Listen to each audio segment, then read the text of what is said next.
ओम श्री साईनाथाय नमः। अध्याय 11। सगुण ब्रह्म श्री साई बाबा डॉक्टर पंडित द्वारा पूजन हाजी सिद्दीकी फाल्के तत्वों पर नियंत्रण। इस अध्याय में हम श्री साई बाबा के सगुण ब्रह्म स्वरूप, उनका पूजन तथा तत्व नियंत्रण का वर्णन करेंगे। सगुण ब्रह्म श्री साई बाबा। ब्रह्म के दो स्वरूप हैं, निर्गुण और सगुण।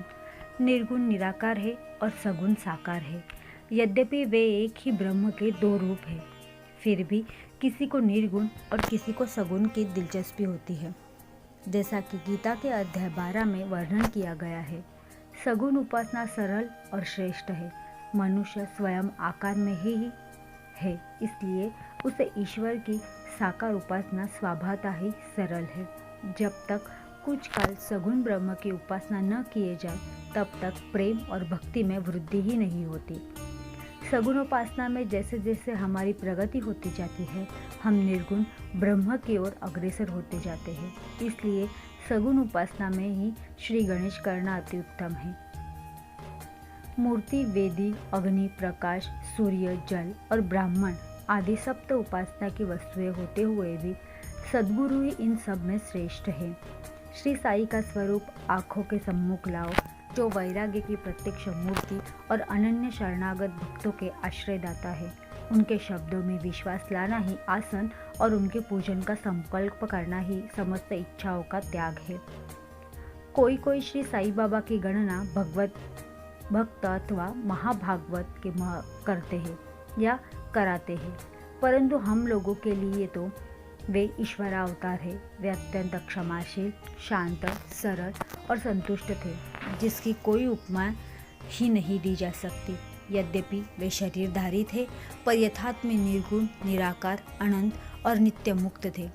गंगा नदी समुद्र की ओर जाती हुई मार्ग में ग्रीष्म से व्यतीत अनेकों प्राणियों को शीतलता पहुंचाकर आनंदित करती, फसलों और वृक्षों को जीवन दान देती और जिस प्रकार प्राणियों की क्षुधा शांत करती है, उसी प्रकार श्री साई संत जीवन व्यतीत करते हुए भी दूसरों को सांत्वना और सुख पहुंचाते हैं। भगवान श्री कृष्ण ने कहा है, संत ही मेरी आत्मा है, वे मेरी जीवित प्रतिमा और मेरी ही विशुद्ध रूप है। मैं स्वयं ही वही हूँ। ये अवर्णीय शक्तियाँ या ईश्वर की शक्ति, जो कि संत, चित्त और आनंद है, शिरडी में साई स्वरूप में अवतीर्ण हुई थी। श्रुति में ब्रह्म को आनंद कहा गया है। अभी तक यह विषय केवल पुस्तकों में पढ़ सकते थे और सुनते थे, परंतु भक्तगण ने शिरडी में इस प्रकार का प्रत्यक्ष आनंद पा लिया है। बाबा सबके आश्रयदाता थे, उन्हें किसी की सहायता की आवश्यकता न थी। उनके बैठने के लिए भक्तगण एक मुलायम आसन और एक बड़ा तकिया लगा देते थे। बाबा भक्तों के भावों का आदर करते हुए उनकी इच्छानुसार पूजनादि करने देने में भी किसी प्रकार की आपत्ति न करते थे। कोई इत्र और चंदन लगाते, कोई सुपारी, पान और अन्य वस्तुएं भेंट करते और कोई नैवेद्य ही अर्पित करते थे। यद्यपि ऐसा जान पड़ता था कि उनका निवास स्थान शिरडी में है, परंतु वे तो सर्वव्यापक थे। इसका भक्तों के नित्य प्रति अनुभव किया है।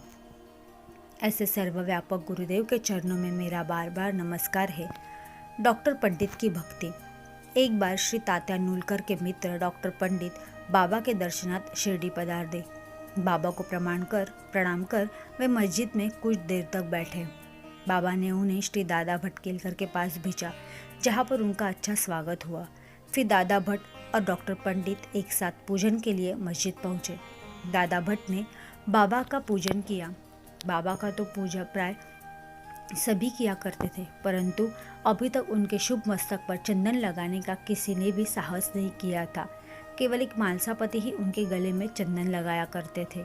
डॉक्टर पंडित ने पूजन की थाली में से चंदन लेकर बाबा के मस्तक पर त्रिपुंडाकार लगाया। लोगों ने महान आश्चर्य से देखा कि बाबा ने एक शब्द भी नहीं कहा। संध्या समय दादा भट्ट ने बाबा से पूछा, क्या कारण है कि आप दूसरों को मस्तक पर चंदन नहीं लगाने देते, परंतु डॉक्टर पंडित को आपने कुछ भी नहीं कहा। बाबा कहने लगे, डॉक्टर पंडित ने मुझे अपने गुरु श्री रघुनाथ महाराज थोपेश्वरकर को, जो काका पुराणिक के नाम से प्रसिद्ध है, ही समझा था और अपने गुरु को वे जिस प्रकार चंदन लगाते हैं, उसी भावना से उन्होंने मुझे चंदन लगाया। तब मैं कैसे रोक सकता था।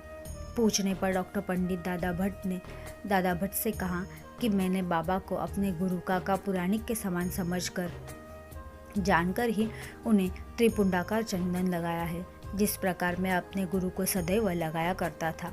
यद्यपि बाबा भक्तों को उनकी इच्छानुसार ही पूजन करने देते थे, परंतु कभी कभी तो उनका व्यवहार विचित्र ही हो जाया करता था। जब कभी वे पूजन की थाली फेंक कर रुद्रावतार धारण कर लेते, तब उनके समीप जाने का साहस किसी को न हो सकता था।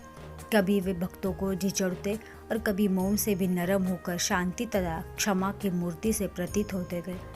कभी कभी वे क्रोधावस्था में कंपायमान हो जाते और उनके नेत्र लाल हो जाते और घूमने लगते, तथापि उनके अंतःकरण में प्रेम और मातृ स्नेह का स्रोत बहा ही करता था। भक्तों को बुलाकर वे कहा करते थे कि उन्हें तो कुछ ज्ञात ही नहीं है कि वे कब उन पर क्रोधित हुए। यदि यह संभव हो कि समुद्र नदियों को लौटा दे, तो वे भक्तों के कल्याण की भी उपेक्षा कर सकते हैं। वे तो भक्तों के समीप ही रहते हैं और जब भक्त उन्हें पुकारते हैं तो वे तुरंत ही उपस्थित हो जाते हैं। वे तो सदा भक्तों के प्रेम के भूखे हैं। हाजी सिद्दीक फाल्के। यह कोई नहीं कह सकता कि श्री साईं बाबा अपने भक्तों का कृपा पात्र कैसे बना ले, यह उनकी इच्छा पर निर्भर था। हाजी सिद्दीक फाल्के की कथा इसी का उदाहरण है।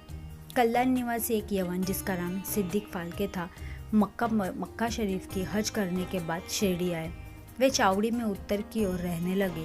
वे मस्जिद के सामने खुले आंगन में बैठा करते थे। बाबा ने उन्हें 9 माह तक मस्जिद में प्रविष्ट होने की आज्ञा न दी और न ही मस्जिद की सीढ़ी चढ़ने दी। फाल्के बहुत निराश हुए और कुछ निर्णय न कर सके कि कौन सा उपाय काम में लाया जाए। लोगों ने उन्हें सलाह दी कि आशा न त्यागो। श्यामा श्री साईं बाबा के अंतरंग भक्त थे, तुम उनके ही द्वारा बाबा के पास पहुंचने का प्रयत्न करो।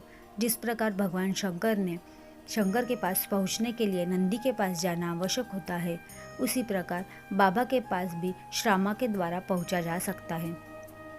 फाल्के को यह विचार उचित प्रतीत हुआ और उन्होंने श्यामा को सहायता के लिए प्रार्थना की। श्यामा ने भी आश्वासन दे दिया और अवसर पाकर वे बाबा से इस प्रकार बोले कि बाबा, आप उस बूढ़े हाजी को मस्जिद में किस कारण आने नहीं देते? अनेक भक्त स्वेच्छापूर्वक आपके दर्शन में आया जाया करते हैं। कम से कम एक बार तो उसे आशीष दे दो। बाबा बोले, श्यामा तुम अभी नादान हो।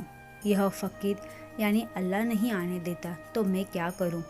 उनकी कृपा के बिना कोई भी मस्जिद की सीढ़ियां नहीं चढ़ सकता। अच्छा, तुम उनसे पूछ के आओ कि जाओ क्या वह 12 कुएं की निचली पगडंडी पर आने को सहमत है। श्यामा स्वीकारात्मक उत्तर लेकर पहुँचे। फिर बाबा ने पुनः श्यामा से कहा कि उनसे फिर पूछो कि क्या वह मुझे 4 किश्तों में 40,000 रुपये देने को तैयार है। फिर श्यामा उत्तर लेकर लौटे कि आप कहे तो मैं 40 लाख रुपए देने को भी तैयार हूँ। मैं मस्जिद में एक बकरा हलाल करने वाला हूँ।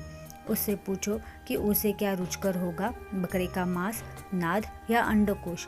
श्यामा का यह उत्तर देकर लौटे ही थे। यदि बाबा के भोजन पात्र से एक ग्रास भी मिल जाए तो हाजी अपने आप को सौभाग्यशाली समझेगा।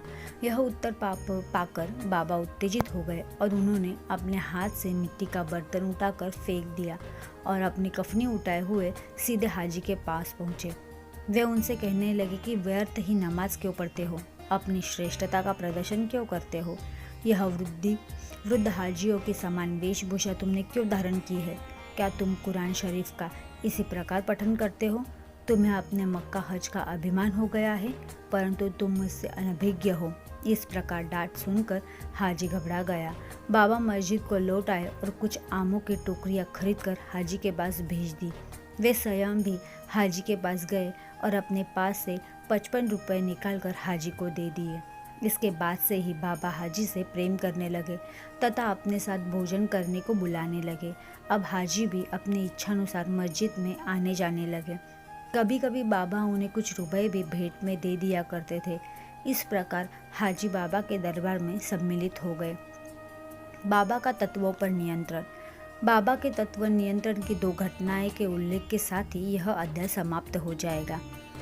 पहला उल्लेख, एक बार संध्या समय शिरडी में भयानक झंझावात आया। आकाश में घने काले बादल छाए हुए थे। पवन झकोर रहा था, बादल गरज रहे थे और बिजली चमक रही थी। मूसलाधार वर्षा प्रारंभ हुई। जहाँ देखो वहाँ जल ही जल दृष्टिगोचर होने लगा। सब पशु पक्षी और शिरडीवासी अधिक भयभीत होकर मस्जिद में एकत्रित हुए। शिरडी में देवियाँ तो अनेक है, परंतु उस दिन सहायतार्थ कोई न आई। इसलिए सभी ने अपने भगवान साईं से, जो कि भक्ति के भूखे ही थे, संकट निवारण करने की प्रार्थना की। बाबा को भी दया आ गई और वे बाहर निकल आए। मस्जिद के समीप खड़े होकर उन्होंने बादलों की ओर दृष्टि कर गरजते हुए शब्दों में कहा कि बस शांत हो जाओ। कुछ समय के बाद ही वर्षा का जोर कम हो गया और पवन मंद पड़ गई तथा आंधी भी शांत हो गई। आकाश में चंद्रदेव उदित हो गए। तब सब लोग अति प्रसन्न होकर अपने अपने घर लौट आए। दूसरा उल्लेख, एक अन्य अवसर पर मध्याह्न के समय धूनी की अग्नि इतनी प्रचंड होकर जलने लगी कि उसकी लपटें ऊपर छत तक पहुंचने लगी। मस्जिद में बैठे हुए लोगों की समझ में न आता था कि जल डालकर अग्नि शांत कर दे अथवा कोई अन्य उपाय काम में लावे। बाबा से पूछने का साहस भी किसी को न था, परंतु बाबा शीघ्र ही परिस्थिति को जान गए। उन्होंने अपना सट्टा उठाकर सामने के खंभे पर बलपूर्वक प्रहार किया और बोले, नीचे उतरो और शांत हो जाओ। सट्टे के प्रत्येक ठोकर पर लपटें कम होने लगी और कुछ मिनटों में ही धुनी शांत और यथापूर्वक हो गई। श्री साई ईश्वर के अवतार हैं। जो उनके सामने नत होकर उनके शरणागत होगा, उस पर वे अवश्य कृपा करेंगे। जो भक्त इस अध्याय की कथाएं प्रतिदिन श्रद्धा और भक्तिपूर्वक पठन करेगा, उसका दुखों से शीघ्र ही छुटकारा हो जाएगा। केवल इतना ही नहीं, वरन उसे सदैव श्री साई चरणों का स्मरण बना रहेगा और उसे अल्पकाल में ही ईश्वर दर्शन की प्राप्ति होकर उसकी समस्त इच्छाएं पूर्ण हो जाएगी और इस प्रकार वह निष्काम बन जाएगा। श्री सद्गुरु साईनाथा पर्णमस्तु शुभम भवतु।